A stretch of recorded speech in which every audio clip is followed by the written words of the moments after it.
bandeko na esengo tokutani lokola momesano bisika tobetaka masolo ya ekolo Congo bisika wapi totongaka Congo epo etongama bisika pe wapi bozwaka biyano na mituna bino ebele etali kotambola bino ekolo kitoko etonda kita bato amayele pe bwanya tozali na kati ya bosolo bandeko boye malamu mokolo malelo toko banda na sango ya mawa toti kokufela tata episcopo to papa cardinal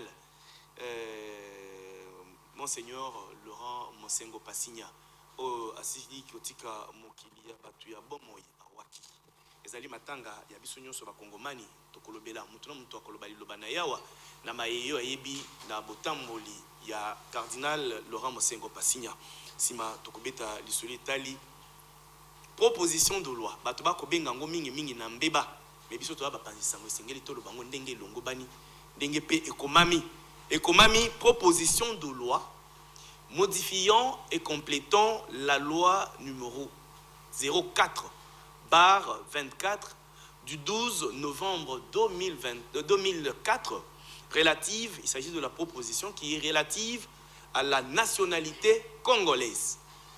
Libele nango yango wana. Kombo ya proposition wana yango wana totangeli bino. Mais bato bayebi yango mingi na kombo ya loi Tiani. Bamisusu bako bengango loi sur la congolité. Mais boyebi bandeko proposition ezalaki makanisi mauti na moko na ba congolais. Mais lokola zali mokeli mibeko te esengelaki mingi moko na bakeli mibeko akoka ko endosser yango. Donc apporter yango yende akoka kokoma lokola yende mukolo makanisi yango. Yango bomonaki mwana mboka Dr Noël Tiani mukolo makanisi wana likanisi linzenga to likanisi mabe yango ekobimisa makambo na République démocratique du Congo apesaki yango mwana mboka Pichu Singi Pululu mokeli mibeko ye muto aportaki yango autaki ko déposer yango na bureau ya Assemblée nationale. Une fois déposé proposition yango est créée polémique na kati ya classe politique congolaise. Ndenge mobeko nyonso ezalaka to proposition nyonso ezalaka ya ezala bao basepelaka na yango basutenaka yango ezape bao basepeli nango te tozali na démocratie mais na kati ya débat na Assemblée nationale ngonga tango ekobeta nde ba oyo bakozala ebele na kolinga nde proposition de loi ekoleka bao bakozala muke na koboya ya bango ekokoya soki bao bakoboya yango na débat na vote bakozala ebele c'est-à-dire ekokoya bao bakolinga ngo soki baza muke eko tikala mais bao bakolinga yango te soki baza ebele loi yango ekoleka mobeko yango ekoleka ekokende ti na Sénat ekolanda procédure normale ti ekomatela tata mokonzi ya ekolo akopromulguer yango nde ekokota en vigueur si ma promulgation bakopublie yango ti na journal officiel. Ezali débat citoyen républicain démocratique eza déjà lancé tokobeta lisolongo na kati ya bosola mokolo lelo bolimbisa introduction kozala ki mwa mulai pe sengela ki penza to expliquer maito tu expliquer yango ezali moko na ba caractère ezali ko revêtir émission na biso ezali caractère notamment pédagogique sengeli tango zolanda bosolo na biso ozo akabiki na papier obima pe na mo eloko na mutu lokola mutu akolanda kelasi menanzela ya télévision boy tokolanda lisolo alelo to débat mkomo lelo na kosilisa na likambo etali suspension il y a quelques mandataires il y a d'entreprises publiques oyo bazali accusé il y a ko gérer mabe biloko na biso nyonso ba congolais deniers publics et outil na rapport il y a IGF et c'est quoi appelle qui c'est que misolo ebele ekolo Congo ne sika kende na caisse to na libenga l'état et kokindeka na mabenga ba individu ya bato yango moyen Congo etongama ezalité yango na conseil des ministres esengamaki ba mesure conservatoire ezwama na ba ministre ya tutelle o bazali kolandela to bazali kokamba ba entreprise yango na secteur na bango yango ato kobika mikolo suspension to bandi na OCC Office congolais de contrôle va suspendre comité de gestion tokei na FPI Front pour la promotion industrielle va suspendre comité kité bimobimba tokei na OGFREM Office de gestion de fret maritime et multimodal ndeko patient na bao ya enyoso saïba patient saïba bien sûr batiami opanzi ezali ba mesure conservatoire toko ekosuka pe wana te ba entreprise nyonso wana ezaki cité que ezokamba mamabe ba connaître même sort comme mesure conservatoire. Bandeko mutuna ekoya. Toko mituna. Oyo esalemi ba suspension donc ba mesure conservatoire ezami. Ezali toza ko kende na restauration ya état de droit. To ezali acharnement ndenge bandeko politique ba mesana kaka. Soki ba mobeko esali musala na yango acharnement motuna yango to kopesa biano na banani na esengo to tombeli bozongi bolamu na mwana mboka Papi Komwesa le crédible azali secrétaire national exécutif national il y a Alliance des travailleurs du Congo ATC. Oui madame. Merci bon mboka Yves Kankonde bakisa isala bien. Yves Kankonde. Na sepeli na invitation na yo. Malgré ma bataille belé les cas, malgré ça va pas si peu mutu. Il frappé biso. Na pesi ba boso ba ko landa biso na itando ike na bandako. Na pesi ba staff technique nyoso bana ngalie ma na pesi bino ba mbote ba mama ya ngalie ba sœur ba yaya ba leki ngalie ma na pesi bino mbote. Na pesi ba ndeko na nyoso ba tabwanya ba tamayele ba oto ala bango na plateau oyo. Merci. Na pesi pe yo moko problème mbote. Isala kitoko ko pesa na mbote bo na bandeko. So les loki tikala ofeli na Congo izaka mbote. Et bon so to pesa na mbote. Eza mbote. Mokili kufi. Na droit, na état de droit. Na état de droit, état de droit ya fachi. Papi Komwesa. C'est ça, donc c'est ça. Voilà. Bon, zo siko ka maloba. To kufeli tata cardinal Mosengo. Olobi lo bana na oyo yebelaki. Comme ça mutu nyoso ko la présentation olobi bala moto bani de bamba la mo. Tondongo na kaka. Et ça passe si peu mawa, et ça sango ya passe. D'abord on a présenté ma condoléance à la famille biologique. Très bien. La communauté, il y a l'église catholique Mobimba, on a fait Mbote. Vous savez que Mosengo aza mutu moko ya boanya ya mayele. Azalaki. Bolimbi sangai azalaki mutu ya boanya ya mayele. Donc ba sage totika yi na bango ba sentinelle totika yi na bango na kati ya mboka. Mosengo aloba non na Mobutu, Mosengo aloba non na Kabila. Eza la père, eza la fils. Yasolo. Oui, Mosengo aloba na banti valeur nyoso Mosengo azaki ko telema. Ce qui est vrai biso ba mususu oyo totangi, nous sommes fruits avec l'école catholique. Toyebi rigueur wana. Vraiment c'est avec consternation, la main sur le cœur. Merci beaucoup.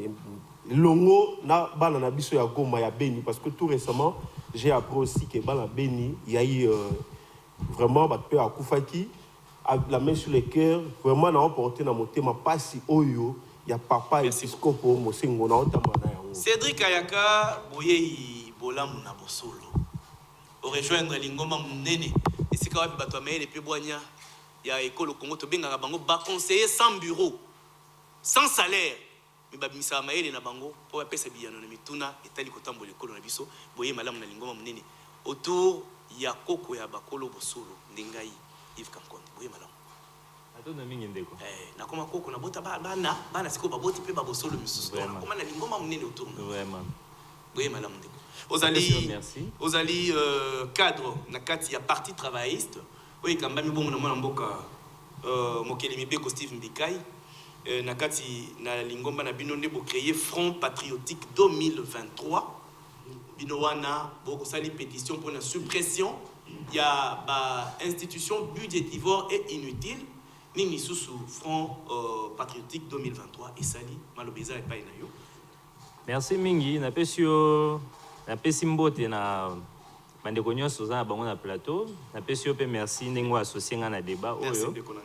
Na pesi mbote na honorable Steve Mbikai wazo landa biso, na pesi mbote également na mokonzi ya mboka, mwana mboka Félix Antoine Tshisekedi. Tata na biso nyonso. Tata na biso nyonso. Na ya ba opposant na ya bato ya société civile na bato ya pouvoir. Merci. Front Patriotique 2023 eza mouvement politique au nakati toza na ba parti politique ebele entre autres partis travaillistes ezali ainsi que d'autres partis politiques.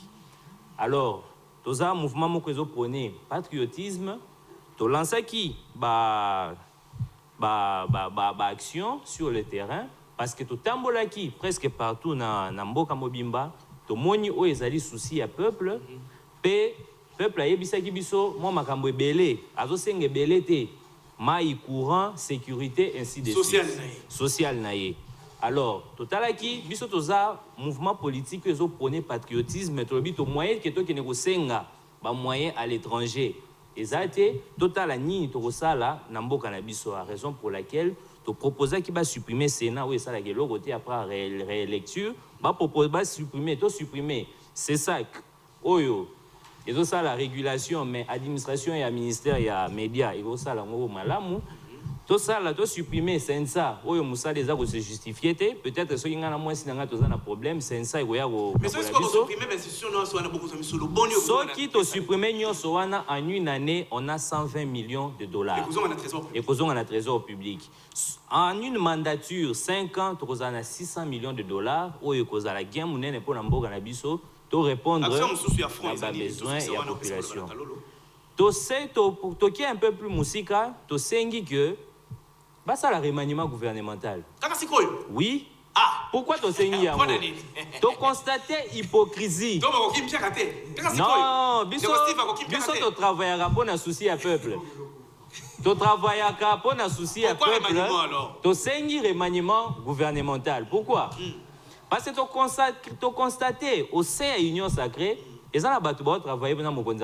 Basé la vision mon côté. Basé la vision mon côté. Or, au contraire, l'Union sacrée, il fallait la structure où ils ont accompagné mon côté. Il y a mon amboka Simbika, il y a besoin de soutenir candidat et puis de sengi remaniement pour que mon côté a se faire accompagner par Oyo. Bazo Lingaki a réussi. Merci beaucoup. Message ici l'équipe. Franck Kalolo, Serge Lee, Bouye Malam Ndeko. Ndeko Yves Kankonde. Tata Mosengo Akofi. Tata Cardinal.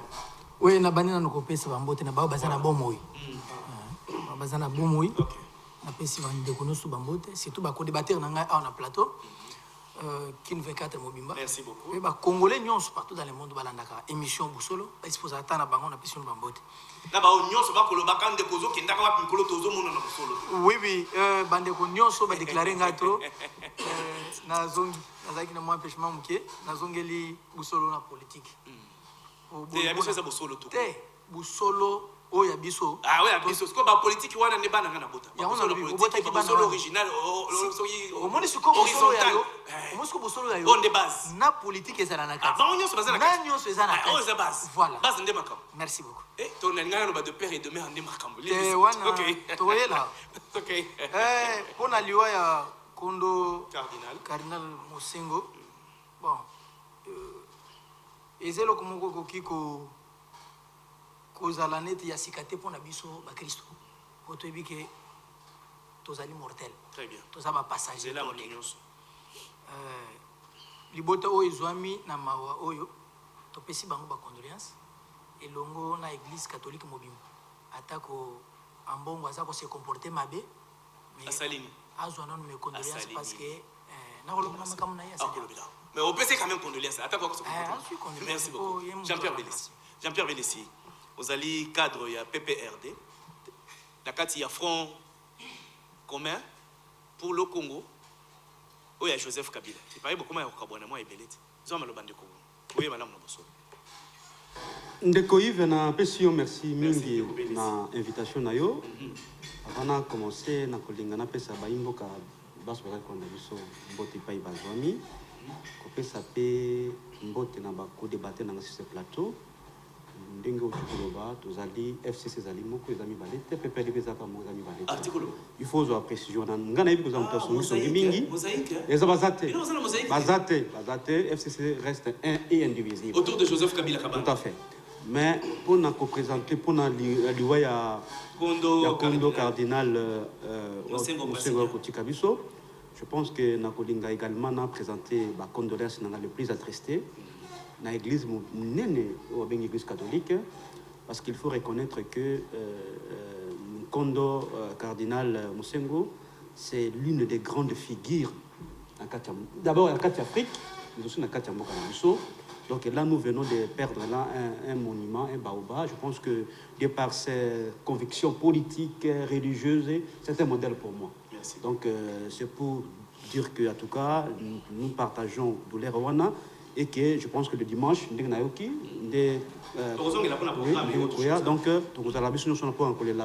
cardinal Aristote Ngarime, moi Joseph Kabila, la carte PPRD, merci, Yves, Nego Bengisinga na Bosolo. Pour base nanga ya sangamam vibe sanga nenga nini Yves Bengisinga on émission na été bozana ba problème bozana ba conflit. Ngalobi non, Yves ngai tuza ba conflit to ba problème te.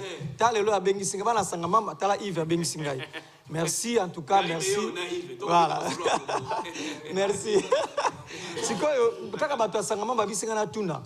Balobi vendredi le 25 juin 2021. Conseil des ministres Salemaki, Balobaki était carton et à Soso Yokota na $10. Bana sangamam balobi, est-ce que bazana ba $10 na bango? Boye ko lakisa bango wenze, o ba kote ka carton ya Soso na $10.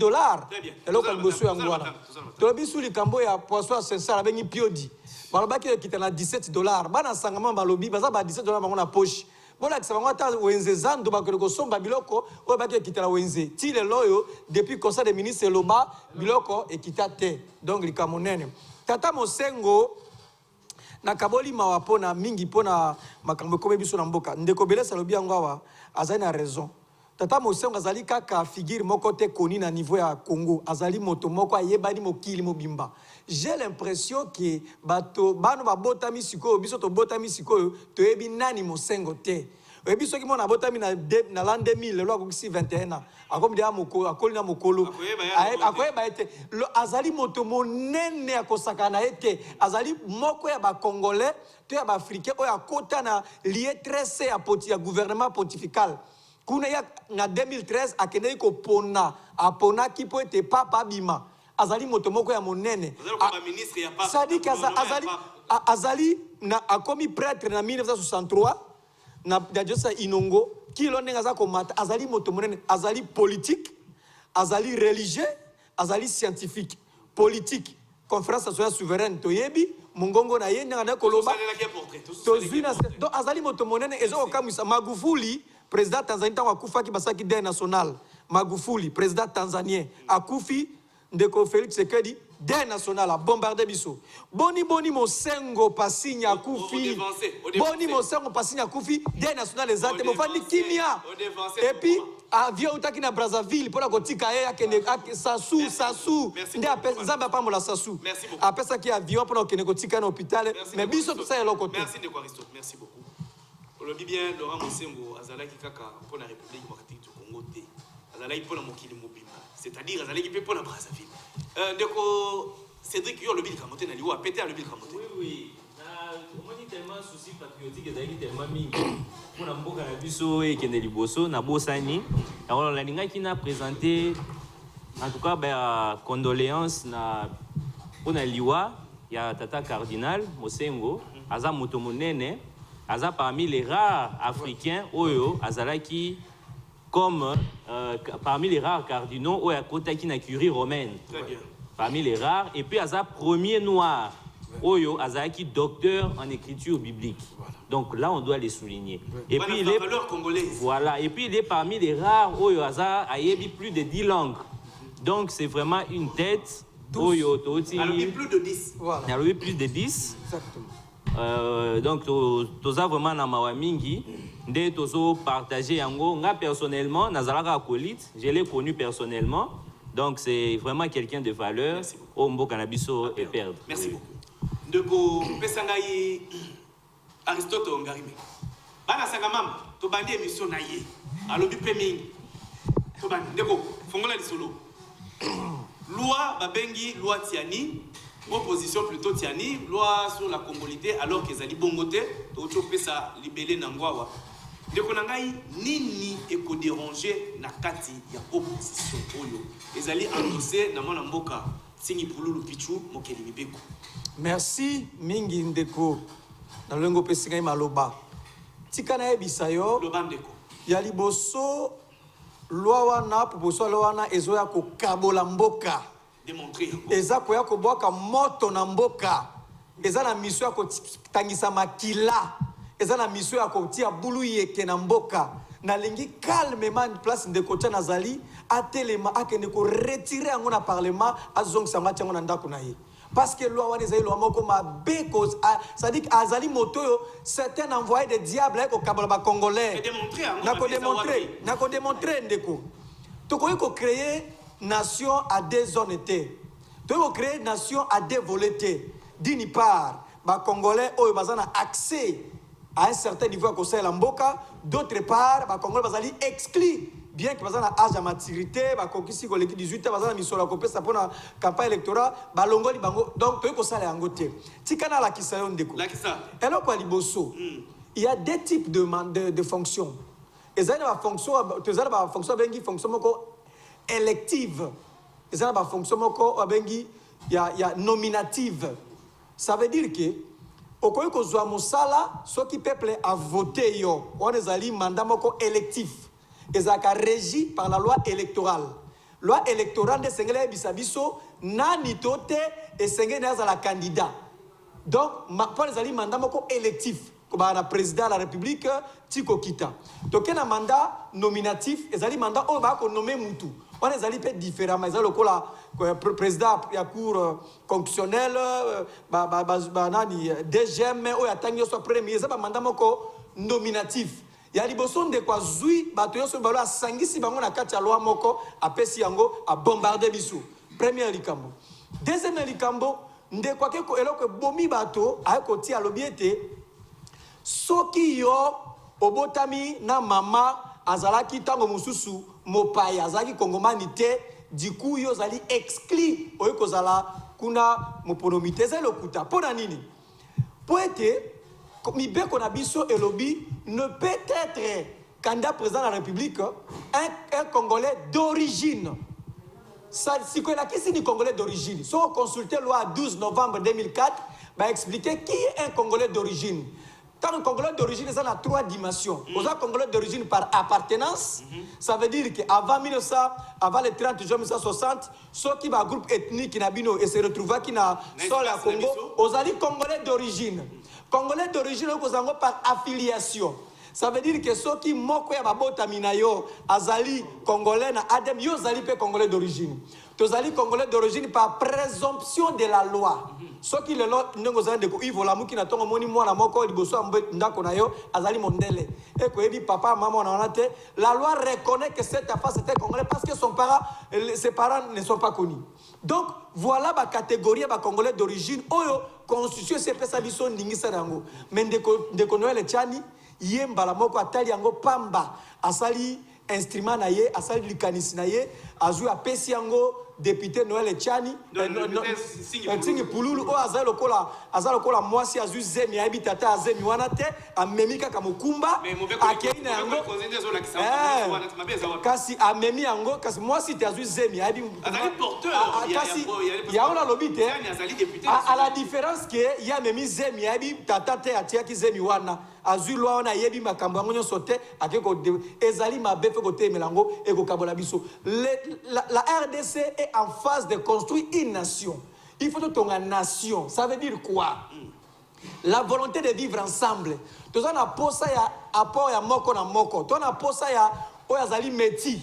Tu as posa oyazali soki milatre benga bango soki banani. Tu as posa pour construire une nation. Merci. La nation c'est la volonté de vivre ensemble. Soki to ndimi lo ane leka toko kabola mboka kengo adondo azalaki métisse mais asalaki pendant 12 ans lokola président du Sénat 10 ans lokola procureur général de la République asalaki mboka oyo totika makambo wana ezali hypocrisie bande kwa IDPS toyebi Tchani te aza muninga na biso te toyebi ete azali lokola congolais simple boni Noël Tchani du coup akomi na 260 députés nationaux ba ko appuyer yango boni donc ezali kamboyo totelemeli. Merci beaucoup. Maître Franck Kalolo, Mokeli, Mibeko. Eh non. Sergi. Non, avocat na Lingala Balobaka. Molobeli. Mosale Mibeko. Mokeli Mibeko, voilà député national. Maître Franck Kalolo, Mosale Mibeko.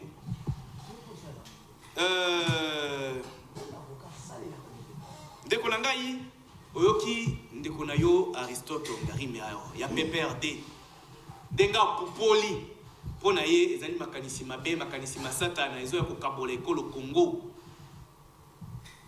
loi to makanisi ya Noël Tiani proposition oyo nsingi pululu amemi na Assemblée nationale oyo ezali ko verrouiller accès to lo bango bongo ezali verrouillage ya accès na ba fonction régalienne ya République démocratique du Congo ndenge sali ma pe na bikolo mususu nyonso toyebi mabe eza wapi pona nini de Congari makoko s'opposer azaye mo côté na plateau azali ko ya azali ko porter voix ya ba obonyo so baza ko s'opposer na proposition wana yo makanisi les ndenge ni merci beaucoup l'homme de l'impunité na sengi na kin 24 pe na yo ndeko Yves Kankon bo pesa na ndeko Aristote Molangia Mayamela OK tozo memele pesa Mayamela ami melele mai o lulenga lobby na sentir kaka ba émotion na émotion oh ata interpréter ba bongo te mbangu ba imboka ba yokini ndeko balandini na bana sanga mama yo mugo lobby aba memi yo na pona ba carton ani olobaki malembe communiquer wane keyi biso suto yo ki to landia ngo bien wana pena lobby malembe bana sanga ba sepeli na yo pona kozanga ko yamba one miso lobby malembe ba mais oya makamwa ya loi ka proposition de loi oyo mbangu vitesse de méchant ko pese mayambe na lingi na répondre doucement na ndeko na ngai ya nole ndeko esengelo yebake ba congolais nyonso nde toza boyi tozali représenter na Assemblée nationale wana kana 500 députés 500 personnes yo na ngai to pesi ba mon pifo wana po ba kindolo bela biso très bien nga moko te yo na ngai to poni bango bokende kuna bongo makamo nyonso biso to kozala nango bino bosala nde eloko ndeko Tiani asali a olobi ndeko Tingi Pululu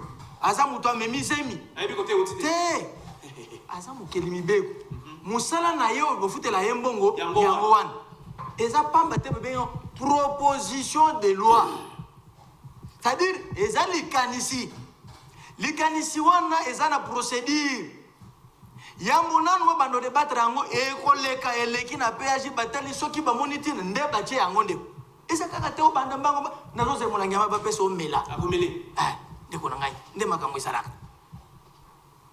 et donc musala oyo ndeko Tingi Pululu yango wana na banzo mona proposition de loi wana bato bazoloba kaka makambo nationalité to consort mais bazolobela deuxième volet eza na kati wana te ya double nationalité lobele yango siko ibongi botanga kana no proposition de loi wana ozwango otangi o comprendre monde ke makambo malamu pesa na kati oyo bandeko mususu oyo ba congolais d'origine oyo bazwa nationalité mususu loko la constitution na biso za ko pekisa ete bazala kana nationalité mususu zui mususu ya libando pedri ya Congo mais na proposition de loi wana ba pesi bango ndingisa ya bazwa yango soki akomi na ngata mibale mitano kama etalié bazolo belango te bozolo belango te bozala congolité d'abord la kisini aza makambo congolité te très bien soki balobi ndeko na ngai ke ba verrouiller accès ba responsabilité mususu ozali régalienne to ba fonction to ba poste mususu ozali régalien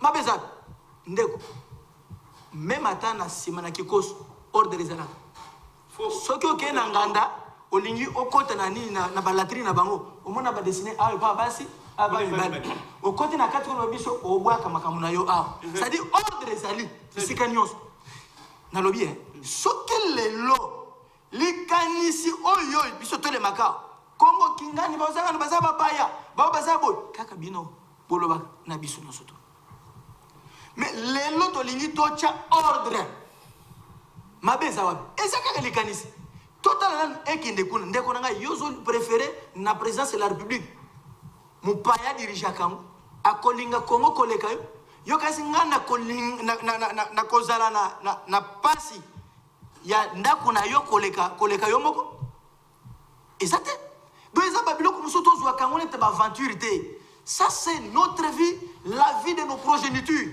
et donc awa likambo biso monyango ya mabe ezalite pona nini eko sala passe pona kata proposition de loi na batangi mutu ne mutu ngana ko mitu est-ce que proposition ngo ezo viser mutu moko na lo bien j'aime quiconque en défi baye bisanga na kata proposition parce que j'ai eu le temps de prendre de lire cette proposition de loi na tangi yango na comprendre contenu nango Je mets quiconque en défi à l'accent bisika na kata proposition de loi. Bah c'était comment non non, Batouana, bangomo au monde bazar pour justifier bango na bango pas Moïse Katumbi. C'est que eux-mêmes les savent que Moïse Katumbi alors ça congolais te dembisa. C'est que bangomo ko. Comment ils peuvent na kata proposition de loi batangi kombo mutute. Mais il y a une catégorie de gens moi ba intimidation avant de mikene so FCC bazaki nango. Ah oui, je vous dis il y a Rosakanate. Et que tout le bango keno bazar susu. Oh, fais ceci baki. Bango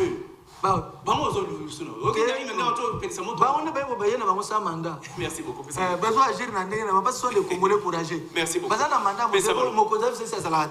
Donc il faut comprendre Elokwana que namoni mabe ya Elokwana teli kamwana te. Alors on ne peut pas s'acharner sur l'individu. C'est ça aussi la beauté de la démocratie.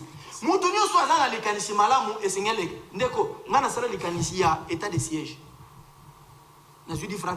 Merci. Mais le col, ils ont profité de la bonne école. Non, nous devons éviter ça. Zoa Maloba. Oye Bisabiso, Makanisi a pété. Makanisi a Front Patriotique 2023. La proposition de loi. Makanisi a pas Noël, tiens, mais elle porté na moi, Mokelimbeko, moi la Moka, Singi Pululu Pichu. Bino Boyambia Mondengenini. Pona Nini, Eko Kabola Bakomomani.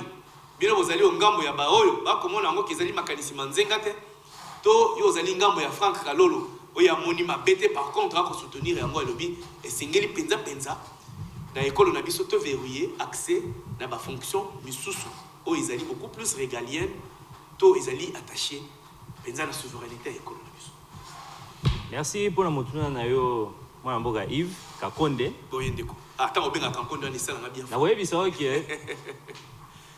Biso na parti travailliste, toza ba nationaliste. Na Front Patriotique 2023, toza ba nationaliste. Mwana mboka, honorable Steve Mbikai Mabuluki. Mabuluki, très bien. Azali nationaliste. Donc, partout oyo bakoloba makambu, oyo eza pona bolamu, pona kopesa lokumu na ekolo ya biso Congo, biso tokozala. Raison pour laquelle toza pour loi sur la nationalité. Et ça, Aristote a ses poumonés dans le plateau pour entre guillemets congolité. Ça n'a rien à voir. Tous la loi sur la nationalité. Et puis, agitation mingi, peut-être pour justifier moi l'oméa au bazouaki. Et ça n'a pas caractéristique. Oyo, et ça pour toute loi, pour toute proposition de loi. Loi est impersonnelle. Très bien. Alors, pourquoi seulement quand mon corps ne va pas s'agiter? Comme si Balobaki, comme si Balobaki a une proposition de loi contre Moïse Katumbi Chapo. Mais pas une agitation. Et consort. Pas une agitation. Et belé, bandekopé belé le lo bazar, bazar de Midaka. Voilà. Bandekopé belé tokoloba musu tozu ata Kulutu Nabiso, papa Nabiso, Léon Kengo Adondo. Voilà. Pourquoi papa Léon Kengo Adondo a s'agité? Pourquoi ça va à Moïse Katumbi? Baloba ikutu tokoli aye. Koya na mutu wana, aya na nini wana. Alors, si pour le balier était azana bomoy. Balier azana bomoy. Pe mutu aloba que parlement iko suka ko fonctionner mukolo wana Léon na monye na hémicycle kuna. Alors moi pour na veste. Associé. OK. Donc, loi est impersonnelle et puis loi sur la nationalité et kolongola. Exclusivité à nationalité congolaise. Bandeko baza, n'habite so bandeko na biso ngambu. Ngambuli. Bandeko ngambu. Ngambuli. Ndeko bandeko ngambu, oyo sangama bezotala ye. N'habite so ibazwaki occasion ya kokende na mikili ya poto pona botala ndenge nini bandeko na biso ba congolais baza ko souffrir kuna à cause ya nationalité. Alors, lelo yo soki na mboka na biso topesi bango opportunité wana qui ba ko perdre nationalité congolaise, je crois que c'est un acquis majeur. Oyo 18 ans moins 2 ans bazaki incapable ya kosalango. tolongwe wana tokie sur poursuivre depuis loi eza na procédure ebele Rolanda. D'abord ekozala na toilettage na niveau ya Assemblée nationale bakotinda ngo na bureau d'études pour akotala opportunité nango. Après bureau d'études ekokende na commission PAJ. Ce qui Assemblée nationale a adopté yango comme Sénat eza na bon moi bakotinda Sénat pour réélecture, même si réélecture n'a pas signifié l'oroté. Et puis bakotindela président République et puis président République en légaliste atindaka toujours na cour constitutionnelle avant qu'il y a promulgué voilà a promulgué loi. Donc ça encore son chemin il y a pona et en vigueur. Yango wana mwana mboka Steve Mbikai soki sa wana ayebisaki na batu ya Katumbi ye moko et puis na ba colite na ye pas à la calme batika ko s'agiter. Et puis bakomi ko latisa ngo mwana mboka mokonzi ya mboka mwana mboka Félix Antoine Tshisekedi comme si yende aza derrière Noël Tiani. Mutu nyonso biso toza na bongo congolais nyonso za na bongo pona kokanisa bolamu pona mboka na ye. Merci beaucoup. Jean-Pierre Belesi, PPRD. De Kozo Maloba. Mobeko to proposition de loi oyo eutina makanisi ya mwana mboka Noël Tiani mwa Vita et memami bongo na mwana mboka Nzingi Pululu Pichu mokeli mibeko mabe ezali wapi soki lelo ekolo Congo to verrouiller accès na ba fonction régalienne lokola bikolo mususu nazo tanga takisa na memibino na constitution ya Égypte balobi boy. L'article 134, il y a la constitution égyptienne. Balobi, le candidat à la présidentielle doit être égyptien et de parents égyptiens. Voilà. Virgule, jouir de ses droits politiques et civils. Virgule, ne pas posséder une autre nationalité et marier à une personne égyptienne. Wana constitution égyptienne. Na bakisi sous constitution mususu ya kaka ya école Afrique na mboka ya Afrique. Toza na constitution algérienne. Ah oui. Balobi boy.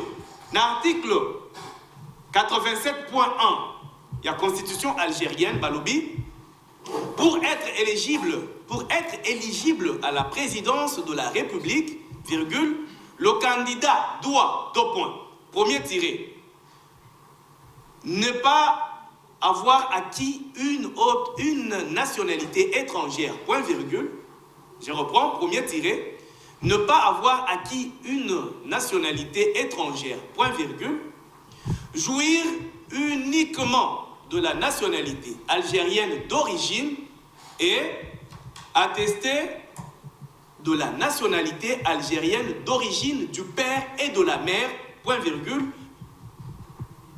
troisième tiré, être de confession musulmane. Voilà, de père et de mère. De père et de mère. Voilà, et puis Babakissi, attester de la nationalité algérienne d'origine unique du conjoint. Voilà. Alors, ce qui na école au Congo, balobaka, mingi toko pied et pas ya moninga za pembeni oyo kaka eza malamu ko bongisa pe bombo inangai. Ce qui toko pied oyo ko za la malamu pona ko protéger, ko verrouiller accès na ba fonction o ezali attaché na souveraineté na biso. Mabe ezali wapi? Ndeko bedesi. Kongomani lokola ngai. Ndeko Yves. Yo za demi Dakar to za Ndeko Yves. Na pesio, merci. Namoni kaka na tour na ngai ndo évoquer ba disposition nyoso. Non, ce n'est pas un problème. Disposition na bandika siko bandiko kata na loba. Yo la signal kama na sali. Yo katende ko. Toyoka. Na pesio une fois comme merci Ndeko Yves na mutuna na yo, mais je pense que na bandana ko sala banalisme beaucoup préliminaire. Merci. Avant na kota na analyse beaucoup de fond. 4 minutes na yo. Voilà. Ndeko Yves na ko une chose à la fois, ngana na un citoyen du monde. Parce que cette proposition de loi ils allaient ramener biso na période de l'Antiquité. Exactement. Vous avez un monde moko le langue moderne. Vous avez Ndeko Yves. Ndeko Yves. Oyebi que du point de vue d'abord éthique, Mutu Oyo a mis proposition de loi na Saliango, il ne méritait pas de le faire. Parce que biso tolandaki ma déclaration oyo moi si naye propre à Salaki. A boti moi na wana kisasa, mais moi na wana ba pesier nationalité américaine. Une femme instrumentaliste. Permettez-moi, lorsque tu parles, j'étais très à l'aise. Du point de vue moral et éthique, ça pose un véritable problème. Et puis, domaine Nazali qu'on embrassé, n'est-ce pas? Et ça domaine a été. Parce que lui, c'est un économiste. J'aurais bien voulu que Ndeko Tian a fait la proposition de loi par rapport à l'économie en Bokanabiso. Non, non, s'il te plaît. Non, Yokangaï, oh papa. Voilà,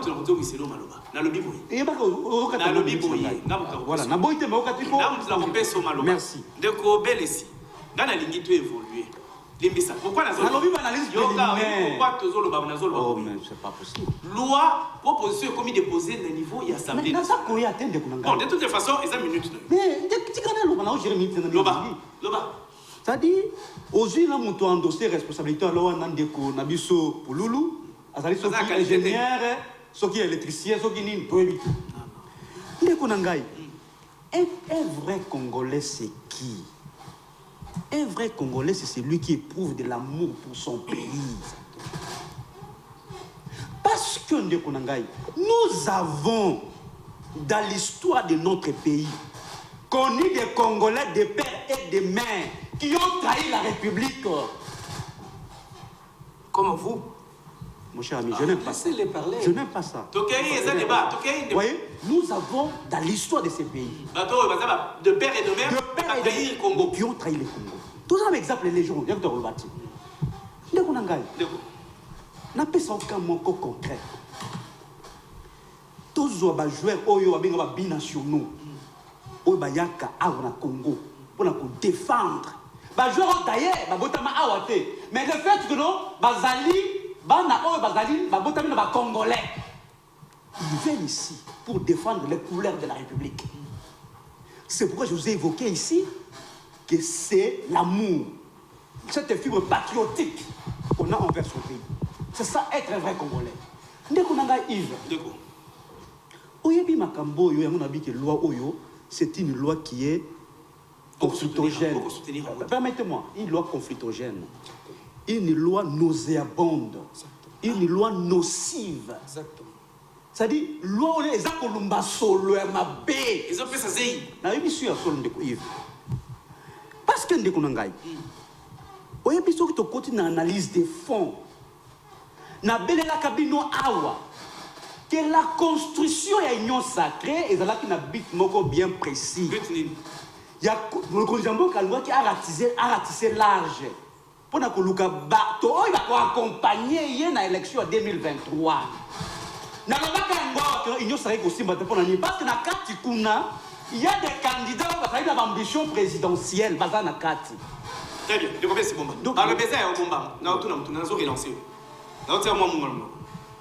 Est-ce que Dengue opinion mususu elinge présenter proposition de loi yo ozo partager na bango avis moko to avis nous contraire ozo partager avis na bango bazo kanisa que loi ngo ezo viser Moïse Katumbi Chapwe o azali na ambition ya ko postuler na prochaine élection mais yango na ça ko yete de que ces angles je te parle, il y a pas de souci. Est-ce que ça vous partager avis totalement raison totalement pourquoi je le dis Oyembi que le lot union sacrée c'est une nouvelle majorité. Ils allaient construire une telle proposition de loi, c'est une réforme essentielle. Il avait fallu la débattre dans Kati Yabalio, parce qu'il faut composer une sacrée de l'eau. Pour la dire ça limité. Pour la dire ça limité. Parce que ne coïve. Ce qu'on a dit, d'abord, Kebinyoso, Mukondjamboka. Alors, Bakiyango, que lui n'est pas dans ces histoires-là, il y a Golinga, qui est nationalité, il y a ceux qui ferment la ligne. Mais, il y a ça qui va appliquer vision Mukondjamboka. Mukondjamboka, on est patron. Il y a une nouvelle majorité. Ceux qui l'ont quoi, ça l'est mis. Est-ce qu'ils allaient rentrer dans la carte vision, lui qui a c'est ça sa logique. C'est aussi ça la ce qui est là, Jean-Pierre Bélessi, il y a PPRD, à soutenir, à côté, à Baoba, pour que loi Oyo, ils allaient porter dans des consignes pour Loulou. Ils allaient viser Moïse Katumbi. Est-ce qu'ils allaient à solo que ma ponomé au Téroleka, PPRD, a empêché que Moïse Katumbi a participé dans ma bonhomie. Koloba Kazali étranger. Père, Koko Sabaimbo Katende. Moïse Katumbi, Soki Azalaki candidat, c'est parce qu'il entretenait des milices, des mercenaires. Des mercenaires. Merci beaucoup. Alors, permettez-moi de citer. 30 secondes. Permettez-moi de 30 secondes, conclusion. Ndeko Yves, la vraie question ici, c'est quoi? C'est laquelle? C'est que l'union sacrée de l'eau, Azali Nakubangi. Azali de par le bilan qu'ils ont. Et dans cette logique-là, ils veulent écarter tous les potentiels candidats sérieux. Permettez-moi s'il s'en déroule. Non, tous les candidats sérieux. C'est un deuxième thème. Merci.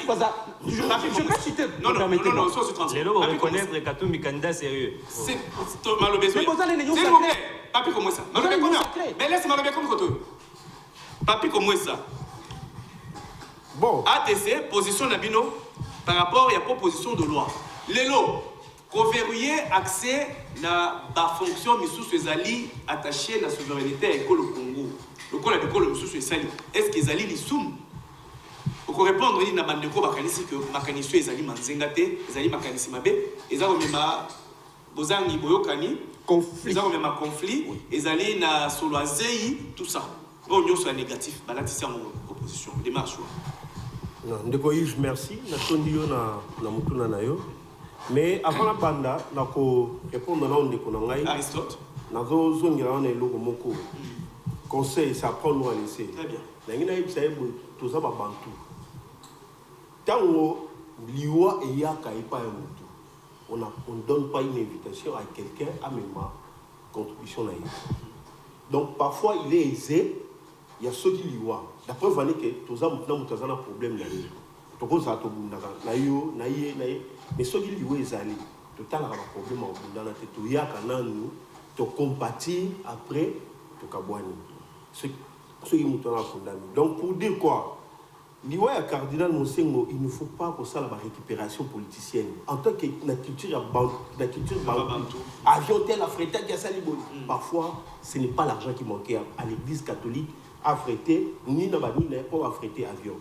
Je trouve que c'est moral. Il y a grandeur à Monsengo. Tokende, na consternation absolument devant depuis mortel. Merci, on a pensé. Qu'est-ce qu'on a un débat?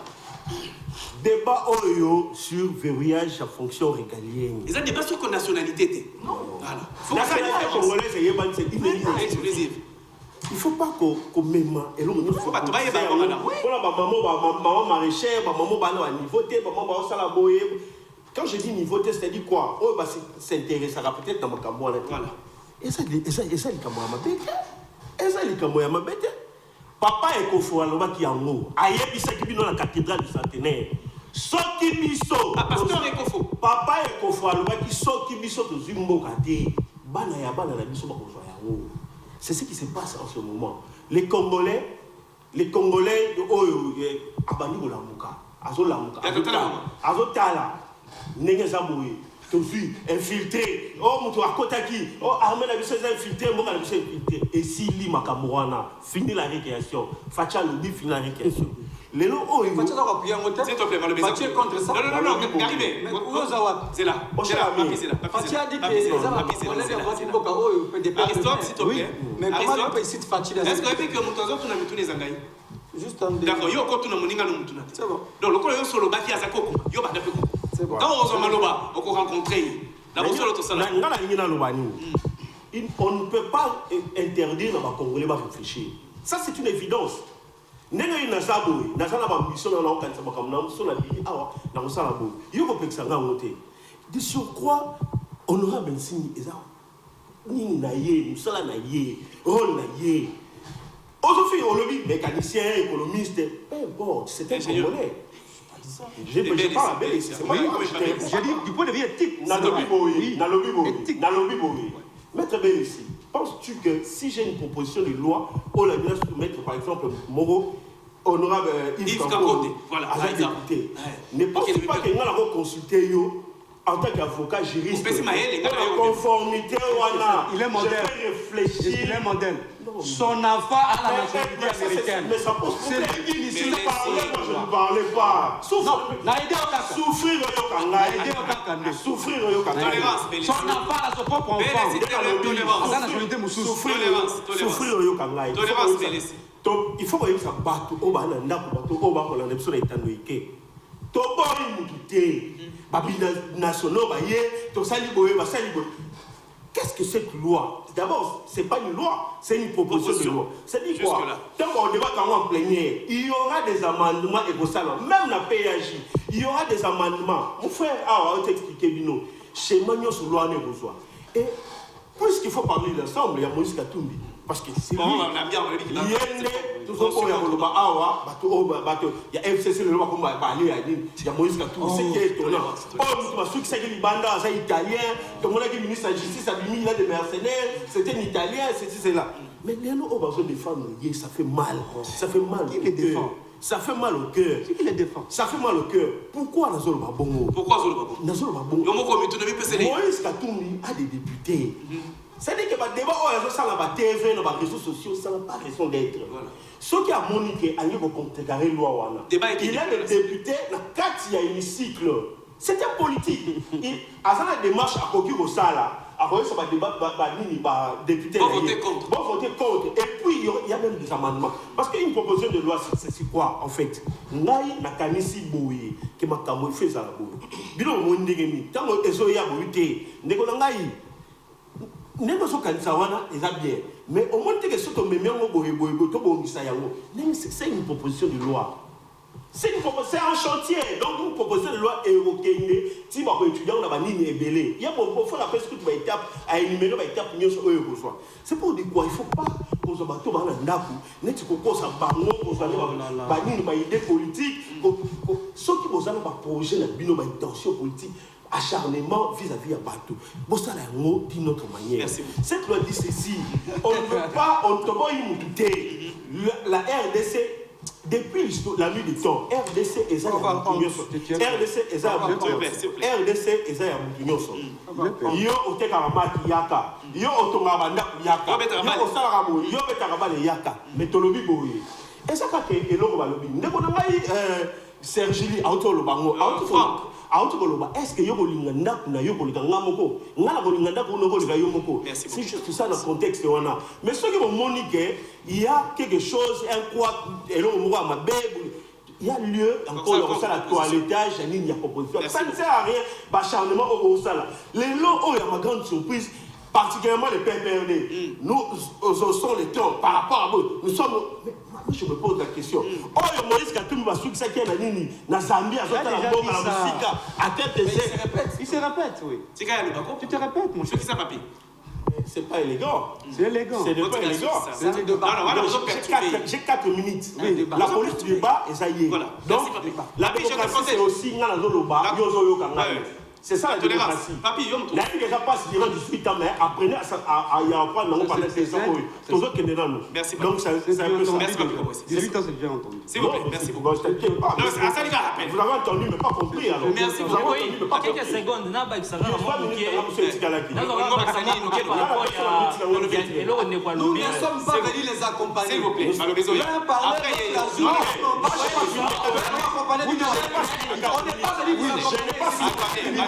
vous plaît, je n'ai pas fini. Papi, attendez. Soyez là. Non, Cédric, c'est là. Je te rappelle que la 6-4 minutes dans la télé. Seconde, Gaga.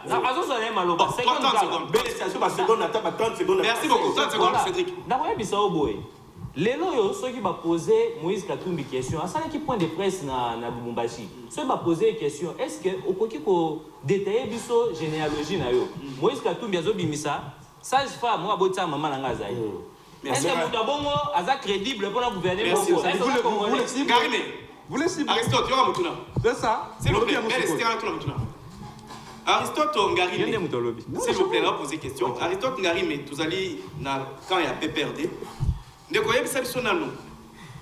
Il y a beaucoup rebondir, mais tout le deuxième terme, pour gérer suspension, il y a un mandataire, il y a une entreprise publique au Basali accusé de mégestion. On a un rapport, il y a e-chef. Par mesure conservatoire, Oyo et Zaki, et Sengamaki, le conseil de ministre, ils ont déjà d'application. OGFREM va frapper, FPI va frapper, OCC va frapper, mais sur ce Zogoya, est-ce que les alliés ou les alliés bendis, il y a restauration à l'état de droit, tout les alliés acharnement, des acteurs politiques, au Messana, Kolobele Ango, Soki justice à Kosala Moussala. Malobeza Païnayo, merci. J'ai 3 minutes. Merci Ndeko. Na nego tuninga isusu motuna oyo na ina lobela ko liboso biso to ko beta lisolo a politique. Très bien. Vous allez votre société civile. Ce qui bino ba société civile tamie. Tu vas ta politique, tu as une position na biso politique. Très bien. Tu leva option, tu as une ligne de conduite. Réfléchis. Opposition. Tu as une Vous avez l'opposition. Yango, tu as résistant. Très bien. Tu as zone c'est ma Mais maman été. Tu as dit la société civile, monsieur, ne venez pas nous faire la morale, nous sommes en politique, nous avons notre position politique. Très bien. Il faut que vous faire la morale. Et puis, Ndeko, Ndeko politique, Ndeko la société civile, Serge Lee. Voilà. Comme si on a prophétisé. Mais Azar c'est mon côté. Moi, je suis politique de la société civile. Vous avez ma mission, vous allez développer la société civile. Ngai politique, vous avez la mission, vous allez conquérir le pouvoir. Vous allez faire la manayo. Vous allez droit, je crois. Vous allez à l'aise pour défendre une proposition de loi, vous allez en conflit avec la Constitution. Si vous allez sérieux, vous avez une proposition de loi, au comment ils ont un conflit avec la Constitution. Disposition. Voilà. C'est la Constitution. Voilà. Yokara qui est malade. Tango. Je prends mon stylo et non, Swaleko. Moi, c'est Aristote Ngarime. Il y a une disposition de la Constitution. La Constitution dit ceci. Désolé. La nationalité congolaise. Non, je parle de l'article 10. Ah, vous voyez. La nationalité congolaise. Elle est exclusive. Elle ne peut être détenue concurremment avec aucune autre. Voilà. C'est ça la Constitution. Il est supposé que le Conseil suprême a posé un mot. De côté na proposition et a conflit avec cette disposition. En disant quoi? On doit tout vous expliquer. Quand on de côté alors non. Wanate. Vous avez une nationalité ébélée. À verrouiller. Il a quoi expliquer, Bino? Vous allez pas comprendre. Tu as quoi expliquer, Bino? Finalement, vous êtes tout là. Non, écoutez, monsieur. Quand je vous dis que ceux qui allez sérieux sur la disposition, comment les alliés à conflit, d'ailleurs, je suis convaincu que ceux qui parlent même voter en go, la Cour constitutionnelle a débouté en go. Parce qu'il faut être conforme.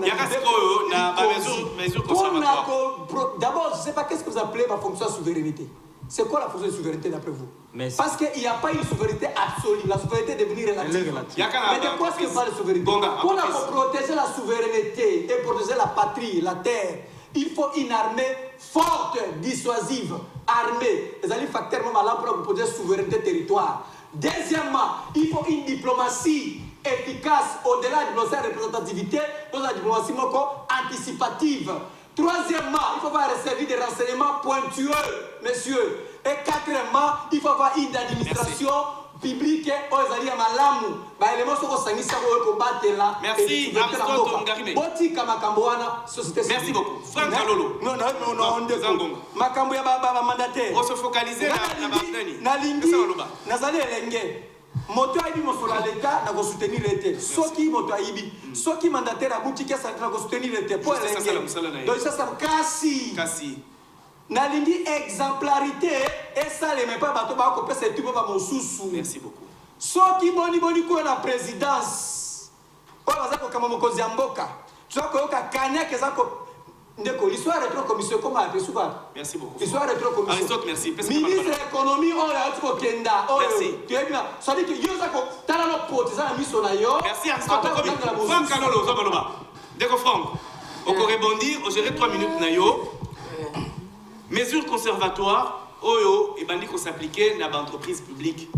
Les alliés restauration à état de droit, to les alliés acharnement, dengue, acteurs politiques, bamesana, pour soutenir. Même aveuglement, bien, merci parce que je vais économiser mes 3 minutes. Très bien. Mon temps va s'agiter, j'étais trop calme. À lobby, politique, c'est pour conquérir le pouvoir. Et quand tu vas conquérir le pouvoir, c'est pour diriger qui? le pouvoir, on doit les conquérir pour diriger qui? Qu'un peuple. Maintenant, société civile, il faut beaucoup plus se documenter pour comprendre. J'en arrive, sois calme. Je crois que j'étais calme, non? C'est trop calme. Et de quel pouvoir que tu parles? Les 18 ans au Bossé, les Rokité. Qu'est-ce que vous avez? Parce que tu es issu du peuple. Laissez-vous. Tolérance, papa. Hey, non, Aristote, non, allez-y, non, Aristote, assumez-vous, monsieur. Je suis désolé. Assumez-vous. Je suis une société civile qui collabore avec le pouvoir public conformément à l'article 36 de la Constitution. Il faut lire la loi. Il faut lire la loi. Et je te dis encore, ici, ce soir, les lois sont faites pour être révisées. La même disposition, je suis en face, il y a juriste. Toute loi, il y a un moment qui va modifier. Même la constitution, depuis 2006, va modifier à côté. De quelle loi que tu parles? Quand tu ne maîtrises pas bien les choses, il faut se taire là. Au Vandiwana, c'est vidé là-bas, il n'y a personne. Il n'y a que des... Soit les sociétés civiles, monsieur. Monsieur, qu'est-ce que vous avez avec le PPR? Dans mon cabine, il a sanctionné Yolé. Même chez l'État, on a dit faut. Je te demande ici. À bon, même l'opposition. Aristote, s'il te plaît, l'opposition. Monsieur, c'est quoi ça? Comment dans mes 3 minutes. Avec le pouvoir public. Non. Tokéi, n'a pas mesure conservatoire. Mesure conservatoire. Non, je collabore. S'il te plaît. C'est la constitution. Tokéi, mesure conservatoire. Voilà, c'est dangereux. Entreprise publique. Dangereux pour vous. Entreprise publique. Tokéi, papa. Vous n'aurez plus jamais cette chance. Entreprise publique. Mon frère ici, 2 minutes. 1 minute, Nazoya Nanina, Makambo et aujourd'hui, il reconnaît que Katoumi c'est un homme sérieux. Batali Saki Katoumi na Kasumale c'est pour nous. Joanini, Aouna Télé Congolais. Qui a dit ça? Qui a dit ça? Histoire et qu'on rattrape pas Bisso na Katsamboka. Moi je crois, lorsqu'il s'agit d'une proposition de loi, évitez vos aventures là. À quoi ça chauffe? Si vous êtes derrière Moutou, restez là, attendez, je suis à l'argent. Mais moi, je vais retirer ça. Écrit. Non, monsieur. C'est là. Non. Derrière qui me dit ça? Il retire ça. Aristote, remets-moi la parole, s'il te plaît. Non. Je ne vais pas citer le nom de l'homme. C'est pas bon. C'est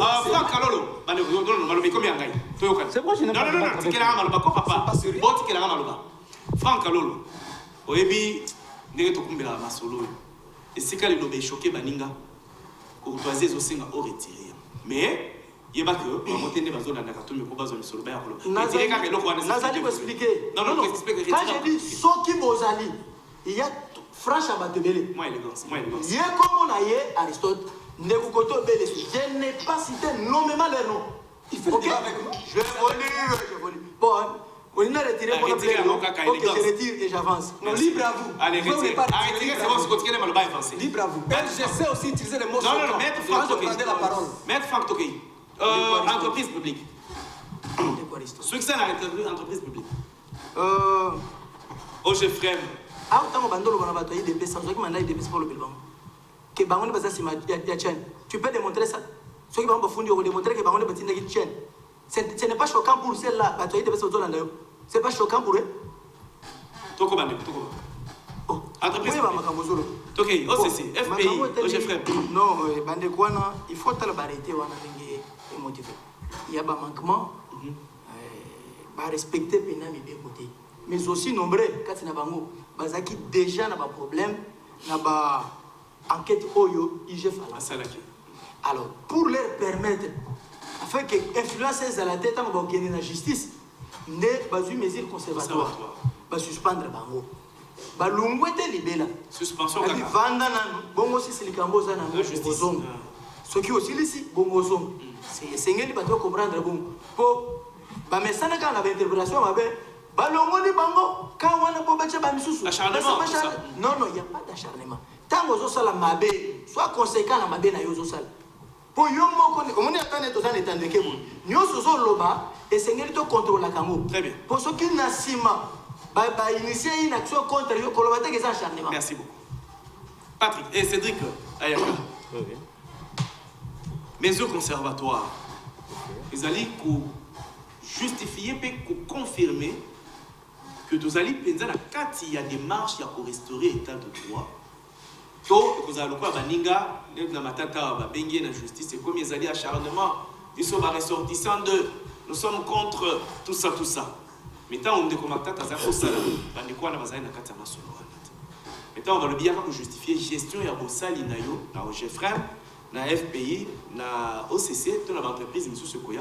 Au comment, dans Mingongo Zotomboma, l'association Les Originaires des ressortissants de Bazako condamné Bazaloba, acharnement à l'endroit et à Bande Konaba.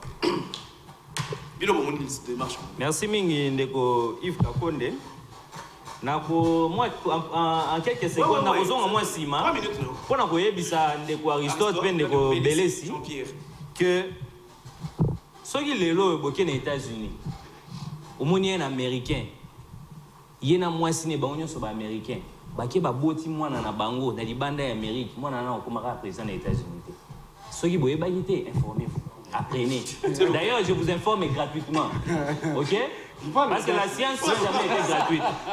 Naleki. Toké bolobi boza ba résistant. Mais tout ça ba légaliste. Namboka constitution doit reconnaître soit aux en majorité, soit aux en opposition, soit aux en société civile. Mais être résistant, c'est quoi? Être résistant, c'est quoi? C'est la leçon de la s'il vous plaît, élégance, papa. S'il vous plaît. Élégance, papa. Élégance, papa. Élégance. Je l'aide. Après, c'est toi qui interviens. Élégance. Être résistant, c'est être rebelle. Oh là là. Comment? Être résistant, c'est être rebelle. Comment sur un plateau de télévision, une télévision sérieuse, tu peux venir te présenter comme un résistant? Être résistant, c'est quoi? Tu es rebelle. Alors, nous n'avons pas besoin de rebelles dans ces pays. Naleki to komi waneza ba biloko mona wo mais na wote OK na wo est important pour la mboka na biso. Très bien. Entreprise. Pour na ba entreprise. Loi électorale, je crois loi ya mboka na biso mobeko ya mboka na biso est clair par rapport nango et puis biso na Front Patriotique 2023 toza très clair par rapport nango. Front Patriotique 2023 ya mwana mboka Steve Mbikai est clair. Tangu to bandi mouvement na biso mwana mboka Steve Mbikai alobaki mokonzi ya mboka apesa moratoire na bato nyonso bakenda kotika ba fonds ya mboka bayiba mbongo na caisse ya l'État bakenda na ona libanda mboka baya na ngwa basala ba entreprise awa ko ba kolandela bango te. Na Front Patriotique 2023 tozo combattre ba anti-valeur. Lelo yo na kokota na bozindo ya makambo ezo bazolandela ba mandataire wana te, mais pour na biso to sengi que mesures conservatoires oui eza malamu balongola ba oyo bazawana pe ba remplacer ba énergie ya sika batu ya sika ba pesa pe chance na batu ya sika ezate ke bolongoli DG mais bozui assistant na ye bokomisi DG non toza contre système donc système mobimba ya DG na équipe na mobimba ekende très bien bopesi pe confiance na mwana mboka mususu aya komi wana yeta ye kopesa makanisi na ye mususu le plus important pour na biso yango wana et puis toza pe na posa teke toza pe na posa teke na mboka na biso bopesi mutu entreprise libota ne mobimba tozo retrouver en kuna na kaka entreprise non biso toza ba nationaliste tozo prôner patriotisme na nyonso tozo sala. Merci Jean-Pierre Belesi. Ndeko Yves oui très rapidement na olingana bona répondre na ndeko ya oui. Alors, je comprends qu'il n'est pas juriste. Il n'est pas juriste, je le comprends facilement parce que sur l'article 64 de la Constitution, il va comprendre que non, c'est l'essence même, c'est l'esprit de cette disposition. L'article dit quoi? Allez lire. Elle dit quoi? Non, s'il vous plaît, je vais passer le temps, permettez-moi. L'article 64 pour comprendre les termes existants. Ça n'a rien à voir, monsieur. Alors, je reviens par rapport à ce qui a été dit. Je voudrais dire ceci. Que tous les Congolais naissent égaux devant la loi. c'est la Constitution. Pas tous les étrangers. Permettez-moi, monsieur. Tolérance, Cédric. Monsieur, je vais expliquer. Non, belle, si on pense à la Kiamunga, nous avons péquissé. Mais cette proposition de loi. Tous les Congolais naissent égaux devant la main. Devant la main. Mais cette proposition de loi est qu'on catégorise les Congolais. Exactement. Et c'est ce que nous ne voulons pas. C'est une proposition qui est discriminatoire. Exactement. Nous ne voulons pas ça. Ça va créer des conflits inutiles. Aristote, nous sommes en phase de la construction d'un État. Et c'est ça le vouloir vivre collectif ensemble. C'est important. Mais aussi, Yves, justement parce que nous avons ça, Moïse Katumbi a une union sacrée, une coalition. Pourquoi ils n'ont pas eu le temps de discuter avec Bandeko pour composer une union sacrée? Permettez-moi, je vous donne un cas. Cette proposition de loi, ils ont discuté entre les FCC et les cash. C'est ce qui a été utilisé comme argumentaire. Mais pourquoi ils ont soutenir Moïse? Nous allons soutenir, mais nous allons analyse par rapport à ce qui se passe présentement là. Il y a une proposition de loi va retirer tout simplement parce qu'un Congolais, c'est celui qui a de l'amour son pays. Alors, pour notre entreprise de Kouiva, plusieurs fois, moi je suis un homme de valeur. Très bien. N'a jamais soutenir d'où qu'elles proviennent. C'est clair. Mais seulement il faut reconnaître qu'il y a la présomption d'innocence. C'est-à-dire, sauf qui va suspendre Bango, il faut pas mener banquette. Si réellement il y a des gens qui se retrouveront dans le cadre de détournement, Bango, il faut pas battre Bango. Mais surtout aussi qu'après les enquêtes, Bango, merci. Après comment ça? Merci beaucoup. Suspension. Là, j'étais reconnu. Suspension à ma mandataire. On le faisait pas, comment ça se fait?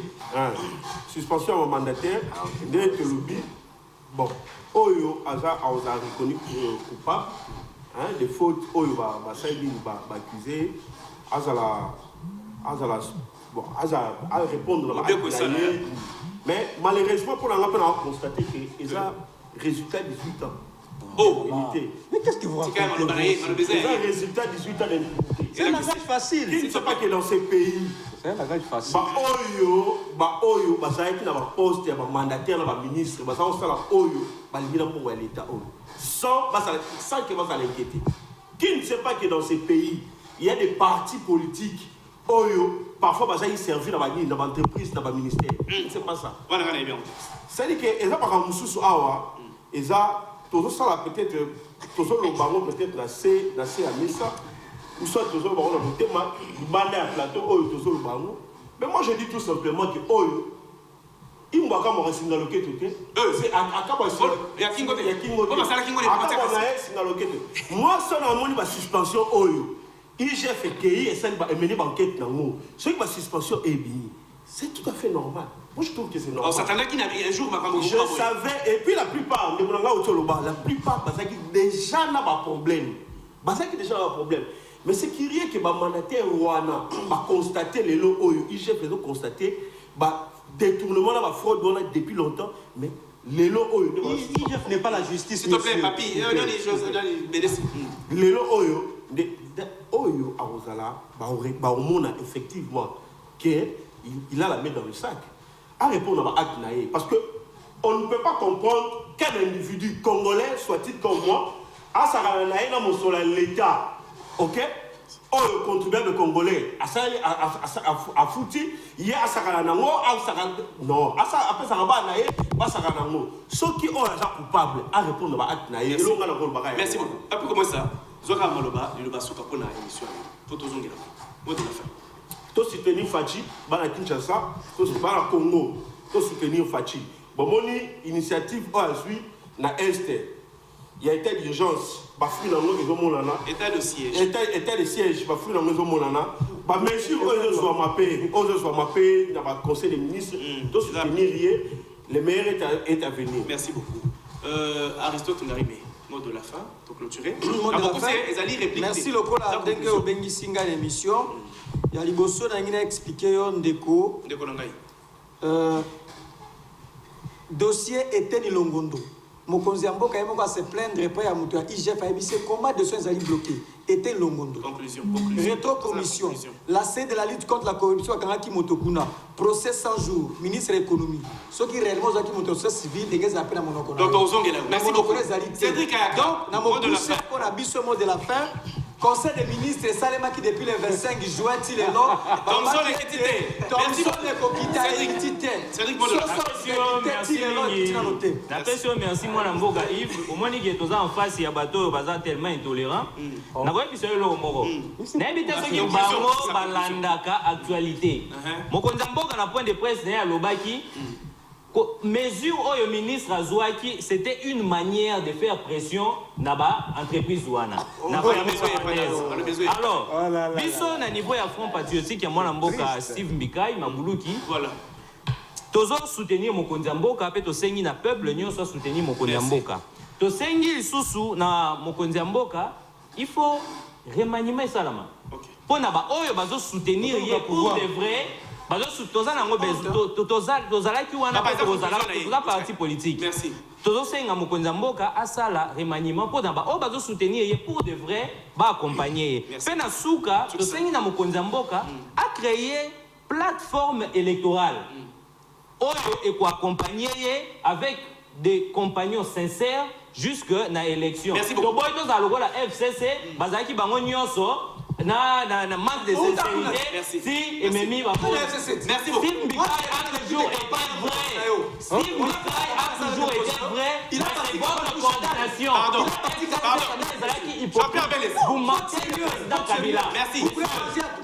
Messieurs, vous avez compris. Cédric, merci. Sinon, Steve Mbikai vous a ramené sur le banc, mais vous n'avez pas voulu écouter. Sinon, on va conclure. Merci. Tu es de la société civile, tu es résistant, non? Un résistant n'a pas besoin de pouvoir. Un résistant, pour ça, il faut pas conclure. Conclusion. Ndeko Yves, je suis en train de vous dire ceci que tout le peuple congolais a compris que nous sommes en face d'un gouvernement totalement incompétent. De par la gestion du pays, et la Kisabiso Yango. Ndeko Nangai Ngarimi a outu la Kisabino ba priya biloko ba la Kibiso Kokita jusqu'à présent et l'autre mon côté. Mais aussi Ndeko Nangai.